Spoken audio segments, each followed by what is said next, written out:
আজ যখন অভিকে এই স্ন্যাক্সটা টেস্ট করালাম, ও কিন্তু বলতে পারেনি এটা কি দিয়ে তৈরি হয়েছে।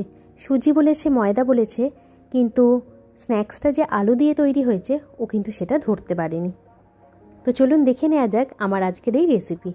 প্রথমে আলুটাকে ছেঁচে নিয়েছি, ছেঁচে জল গরম করেছি, কিন্তু খুব বেশি জল গরম করবেন না। সামান্য নুন দিয়ে আলুটাকে দিয়ে দিয়েছি, জাস্ট আলুটাকে দিয়েছি এবং একটু নাড়াচাড়া করেই তুলে নিয়ে ঠান্ডা জলে দিয়ে দিয়েছিলাম।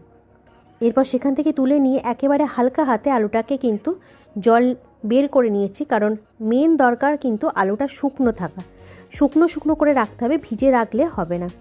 তো শুকনো শুকনো করে একেবারে জল নিগড়ে নিয়েছিলাম। এরপরে আলুতে দিয়ে আলুর মধ্যে একটু কর্নফ্লাওয়ার, তাতে নুন এবং গোলমরিচ গুঁড়ো দিয়ে ভালো করে আলুটাকে মাখা মাখা করে নেব। এবং আলুর মধ্যে যে পুরটা রেডি করব তার জন্য আমি কড়াইশুঁটি নিয়ে নিয়েছিলাম, কাজু বাদাম এবং কিশমিশ নিয়ে নিয়েছিলাম। তার মধ্যে গোলমরিচ, একটু চাট মশলা ও নুন দিয়ে ভালো করে একটু মেখে নিয়েছিলাম। আপনারা কিন্তু অবশ্যই বাড়িতে বানাবেন এবং জানাবেন আপনাদেরকেও কেউ বলতে পেরেছে কিনা যে এটা আলু দিয়ে তৈরি নাকি অন্য কিছু দিয়ে।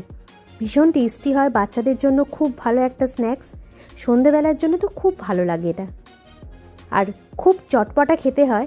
আমি যেহেতু কিনে টিফিনে দিয়েছিলাম, অতটা চটপটা রেডি করে দিতে পারিনি, কিন্তু সত্যি বলতে কি এটা ভীষণ চটপটা খেতে হয়। আপনারা অবশ্যই কিন্তু বাড়িতে ট্রাই করবেন এবং আমাকে জানাবেন কেমন হয়েছিল আপনাদের এই আলুর স্ন্যাক্সটা। তো এইভাবে হালকা হাতে ভালো করে মেখে নিয়ে চপের আকারে রেডি করে তাতে পুরটা দিয়ে আবার একটু আলু মাখাটা দিয়ে ভালো করে চপের আকারে আমি তৈরি করে নিয়েছিলাম। এর মধ্যে একটা কথা বলে নিই, আমার হাতে একটু যেহেতু কর্নফ্লাওয়ারটা বেশি ছিল, আমার হাতটা ভিজে ভিজে ছিল, তাই আটকে যাচ্ছিল। তাই সেক্ষেত্রে আমার শাশুড়ি মা মানে মামনি এসে একটু হালকা চালের গুঁড়ো নিয়ে, এই যেটা দেখতে পাচ্ছেন যে আমার হাতে লেগে যাচ্ছে, তো চালের গুঁড়ো দিয়ে কিন্তু জিনিসটা ম্যানেজ করে নিয়েছিল যাতে হাতে না লাগে। শুধু এটুকুই আমার ভিডিওতে দেখানো হয়নি, তাই আপনাদেরকে বলে দিলাম।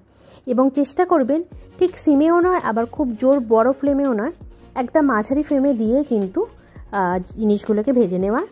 এইভাবে ঝটপট ঝটপট করে রেডি করে নিন, একদম সুন্দর একটা স্ন্যাক্স রেসিপি।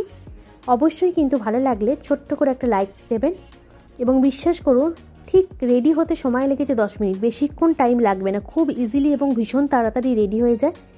অবশ্যই কিন্তু বাড়িতে রেডি করলে আমাকে জানাবেন কেমন হয়েছে আমার এই রেসিপিটা। তো আজকে গিনি কিন্তু ভীষণ খুশি হয়েছিল টিফিন বক্স পেয়ে। তার সাথে আমি বলে রাখি, এটা কিন্তু চটপটা করে খেতে চাইলে ওপরে একটু দই ছড়িয়ে দিতে পারেন, তার সাথে ওপরে একটু ঝুরি ভাজা, একটুখানি সস তো দিয়েই নিলাম, ভীষণ চটপটা খেতে হয়। তার সাথে দিয়ে দিয়েছিলাম একটু টোস্ট এবং পেয়ারা।